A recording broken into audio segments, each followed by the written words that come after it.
Hi everyone, I'm Haley. I watched a video on this channel and there was this girl who was saying my parents loved my little sister more than me and complaining about how they were treating her sister better. I was really moved by that girl's story because I'm going through something similar. But in our house, it's only my mother who discriminates between her children. My dad would never do such a thing. The object of my mother's affection, the one she loves the most, is my brother, Aiden. Please don't get me wrong. I don't think it's my brother's fault. It's all about my mom. I don't know why, but she is very tolerant and loving towards Aiden. But when it comes to me, she bosses me around and criticizes me all the time. For my mom, my brother is always the priority. I, on the other hand, come after him. For example, what you see is my brother's old phone. This is what I'm using right now. I'm almost finishing high school, but my parents still haven't bought me a new phone. They would always give me one of their old ones. Last month, they bought Aiden a brand new phone as a present, and I got his old one instead. Even though he's 5 years younger than me, I'm the one getting hand-me-downs. It's supposed to happen the other way around, so I guess that makes me an exception. As I said at the beginning, my dad really loves both my brother and me. He doesn't treat us differently. But he works a lot and doesn't have too much free time. So my mother is the one who ends up shopping for all our gifts.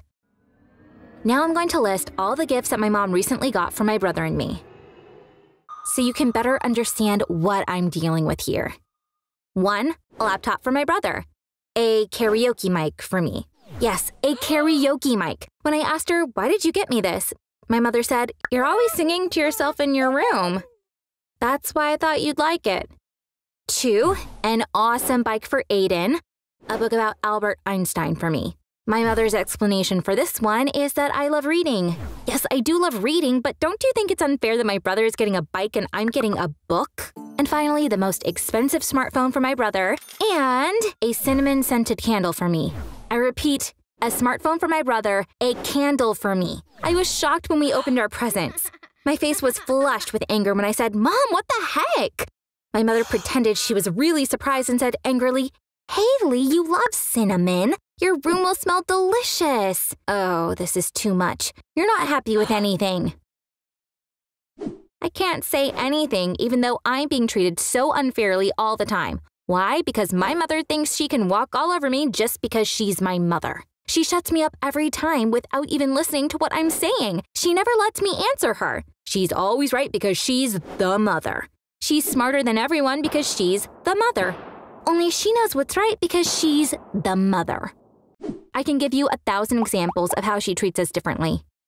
For example, she thinks Aiden is talented in every possible way and of course supports him all the time. My brother watches a couple of chess videos on YouTube, so my mom goes out and buys him a nice chess set. Or he sees his friend playing guitar and wants one too, so she buys him one right away. What happens every time is that Aiden forgets about them after a few days and moves on to something else. And still my mother keeps buying him more and more stuff. However, when it comes to me, she does the complete opposite. Ever since I was little, I loved drawing. I think I'm pretty good at it too. For a while, I was interested in oil painting. I was watching oil painting tutorials on YouTube all day long, one after the other. Even though I kept asking my mother to get me art supplies, she never did. So I saved up my allowance and ordered them online. When the materials arrived, I immediately started experimenting on the canvas. When my mother came into my room, she saw the tubes of oil paint, the brushes, and the canvas. She laughed and said, "Don't you think all this is a little too much for someone who can only draw stick figures?"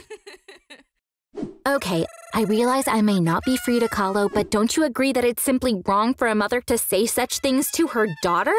She's been treating me like this for so long that I was wondering if all mothers are like this, and I'm just exaggerating. But my friends have pretty normal relationships with their mothers. They get along really well. Some of them are even friends with their mothers. My mother, on the other hand, criticizes me all the time. My hobbies, my clothes, the shows I watch, the way I eat. She always criticizes everything I do, and I mean everything. She's watching me all the time. It's as if she's going out of her way to find something wrong with me. You know what the worst part is? I think the real reason why my mother behaves this way is gender discrimination. That means she doesn't love my brother more because he's younger, but because he's a boy. I can give you many examples of this too. For example, even though I really want to go to college, my parents are not planning to send me to one. But even though my brother is only 12, we already know what he's going to study in college: chemical engineering. But do you know why? Because my dad owns a company that produces plastic kitchenware. My mother wants Aiden to study chemical engineering so that he can manage the business in the future. So you see, my mother is grooming my brother to take over the family business down the line. And she doesn't think I could do it. It's easy to see why. Because my mother thinks a factory can only be run by a man, and that is my brother, Aiden. I know very well that the real reason is gender discrimination, but my mother doesn't accept it. Once when we were talking about college, she said, "Honey, unfortunately, I'm not sure you would do well in college." I asked, "Mom, why do you think that?" As if she didn't want to upset me, she said, "You know why." "What do you mean?" I insisted, and she replied, "Did you forget about the test?" I was so shocked when I heard that. When I was 13 and Aiden was 8, my aunt, who's a psychologist, gave us an IQ test. It was this simple test made for kids. It wasn't something to be taken seriously, in my opinion. The test results said my IQ was 105 and my brother's 115. According to my aunt, getting 90 to 110 points indicates average intelligence, whereas 110 to 120 points indicates above average intelligence. Based on this simple test, my mother concluded that I wouldn't do well in college. According to her, only my brother could go to college because he has above normal intelligence. That means that if for some reason I'd gotten anything less than 90, my mother would have thought I was stupid. I got really mad at my mother after what she said about the IQ test. And unfortunately, I did something I would later regret, something that was out of character for me. This is the first time I'm admitting this. I went to the bathroom and thought about my mother saying, "You won't be able to go to college because you're not as smart as your brother." It really hurt me that she could think this way. I started crying. As I was looking in the mirror, I suddenly noticed my mother's toothbrush. So I grabbed it and dipped it into the toilet bowl. I thought I was punishing my mother. It was something I never should have done, and I would undo it now if I could. My mother probably brushed her teeth with that toothbrush that night. After I went to bed, I deeply regretted what I'd done. I got up, went to the bathroom, and washed her toothbrush for a long time. Unlike my mother, my grandmother loves Aiden and me equally. For our birthdays, she buys us the same presents. When she gives us money, she lets us know that we're both receiving the same amount. I wish my mother were more like her own mother. This one time, my grandmother, my mother, and I went shopping. We were supposed to get dresses for my cousin's wedding. We went into a store to look for a dress for me. I picked 3 dresses to try on. After putting on each dress, I went out to show them to my mother and grandmother to see what they thought. While my grandmother was making comments, my mother did not say a word. When I put on the last dress, I said, "Mom, you didn't say anything." Do you know what she told me? "Haley, unfortunately, no dress ever looks good on you. But don't be upset, it's not your fault. You got your dad's genes when it comes to your looks. No one on your father's side looks good no matter what they're wearing. Your brother, on the other hand, got his genes from me.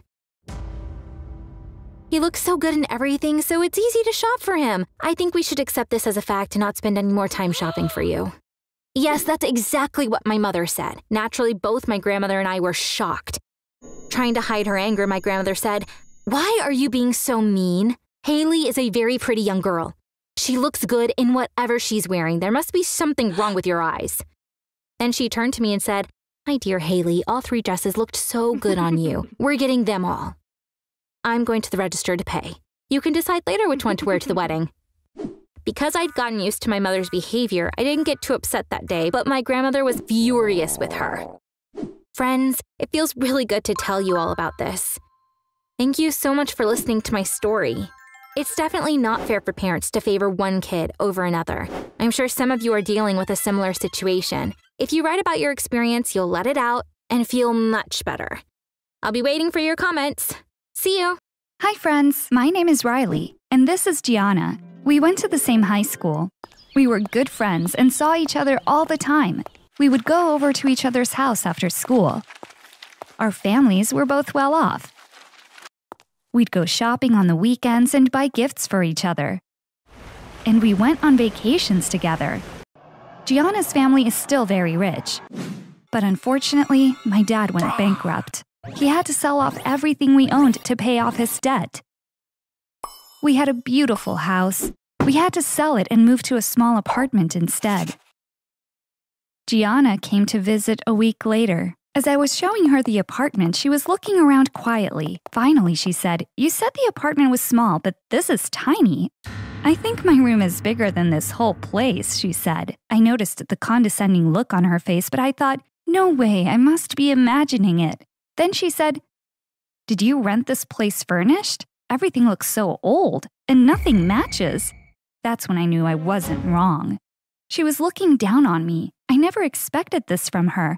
True, we weren't rich anymore, but I was still the same person. What difference did it make for her whether I was rich or poor? In my room, I offered her to sit on the bed. "Let me get us something to drink," I said. Gianna stared at the bed. She brushed off the spot where she was going to sit as if it were dirty. Ew. She seemed disgusted. "Are you sure you'll be able to live in a place like this?" "I'd be so mad at my dad if I were you," she said. "Why would I be mad at my dad? He's made sure I've had a great life until now. It would be unfair to blame him for things that weren't his fault. This could happen to anyone. Even you," I said.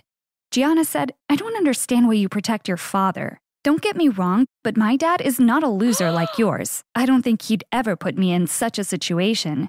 This was too much. I said, "Gianna, you better watch what you say. You can't talk about my father like that. He's a really good person." Gianna left soon after this. The next day, I was surprised when she came up to me at school. She said, "Riley, I'm sorry. You're my best friend. I said those things yesterday only because I care about you." I forgave her because I thought she understood her mistake, but I would soon discover that I was wrong, and once again, Gianna would disappoint me. That evening, my mom and I were making dinner in the kitchen.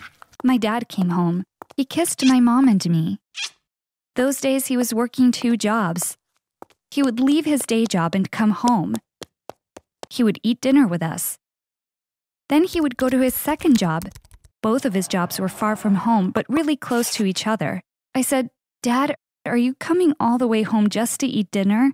Why don't you grab something by your work?" He said, "I'm not coming all the way home just to eat dinner. I'm coming all the way home to eat with you, with my family." Mom said, "Darling, you get so tired. We can get by even if you work just 1 job." And Dad said, looking at me, "I want Riley to go to a good college, so I'm working 1 job for the whole family, and the other one just for my daughter." When we heard him say that, both my mother and I were so moved. The following day, there was a math exam. Gianna came up to me. Her eyes were so puffy because she'd pulled an all-nighter. I felt sorry when I saw her like that. "Your grades are already so good. Why are you pushing yourself so hard?" I asked. Gianna smiled. "I decided to become the valedictorian," she said. "Girl, I can't believe how driven you are. If that happens, you'll have to write a speech and all that. Do you want to do all that?" Gianna was excited. "That's exactly why I want to be the valedictorian. Imagine, I'm making an inspiring speech and thanking my dad, and he is unable to hold back his tears and starts crying. Wouldn't that be amazing?" she said. I could see why Gianna would want to do that. Her parents got divorced when she was a baby. Unfortunately, her mom left Gianna and disappeared. No one knows where she is now. She hated her mom for leaving her. Her dad was her everything. She wanted to make her father proud by graduating as valedictorian and dedicating her speech to him. Since I knew she was capable of doing anything she wanted to, I was sure she would do it. After the exam, Gianna said, "This week was really intense. Let's have a slumber party at my place. I'll invite some friends from my old school, too." "That would be so cool. We can have some fun," I replied. When I went to Gianna's on Saturday, I saw that she'd invited 2 other friends. I'd never met them before. Like we did at every slumber party, we were chatting over milk and cookies before we went to bed. Gianna looked at me and said, "Riley, I know this might upset you, but I want to ask Jasmine and Melissa about this for your sake." I wasn't sure what Gianna was talking about. She turned to the other girls. "Imagine you wake up tomorrow morning and your dad says, We've lost all our money. We're moving to a tiny apartment with used furniture. Would you tell your dad? Dear Daddy, that's awesome news. Let's move. Or would you confront your dad about it? I was baffled. Why had Gianna brought this up? And why would I talk about my private life with people whom I just met? Before the girls could say anything, I said, Gianna, you're out of line. Why does this bother you so much? She said, because you need to accept that I'm right. It makes me sad to see you living poor. Your dad's responsible for it, but you can't see it, and you're still protecting him. I jumped up. Gianna, can you call me a cab? I want to go home, I said. Condescendingly, Gianna said, sure, I'll call you a cab, but do you have the money to pay for it? So I got up and left. Our friendship with Gianna ended that night. Even though I was so sad, there was nothing I could do. She was the one who pushed it this far. After that, we stopped talking. There was a ton of stuff to do for school anyway. We were both studying a lot. As I'd expected, Gianna graduated as valedictorian. We weren't friends anymore, but I was still happy for her. And I was curious about her graduation speech as well. Finally, graduation day had arrived. The ceremony was held in the soccer field at school. We, the students, were on one side, in our caps and gowns. The families were sitting separately. There was a stage and a podium. First, our principal spoke, and then some teachers. Then it was time for the valedictorian address. Gianna's name was announced. She was very distracted as she was receiving her prize. She was looking around all the time, and she did not look happy at all. Gianna went up to the podium to give her address. She was reading the speech she prepared.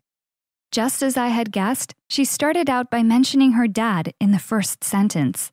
She said she loved him so much and that she owed all of her success to him. But for some reason, she wasn't passionate at all. It seemed like she just wanted to finish the speech and get off the podium. Suddenly, she stopped talking and tears came pouring out of her eyes. When she started talking again, she wasn't reading from her cards anymore. I wrote the speech months ago, but I don't want to go on because my father, to whom I dedicated this address, is not here right now. Do you know why? He has an important meeting at work.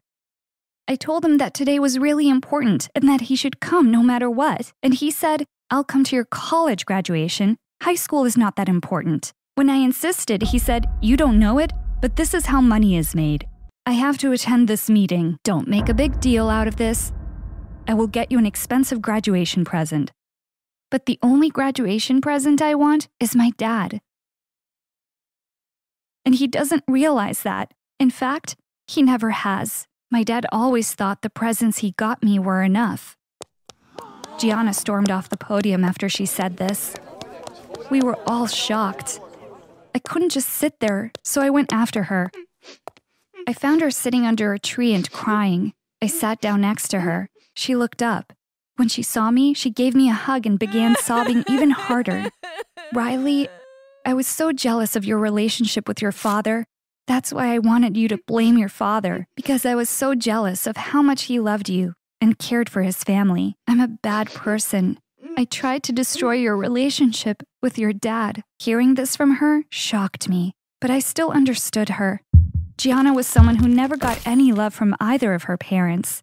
That's why it was normal that she was jealous of me. Maybe if I were in her shoes, I would feel the same way. I hugged her. Yes, she had tried to hurt me, but she didn't succeed.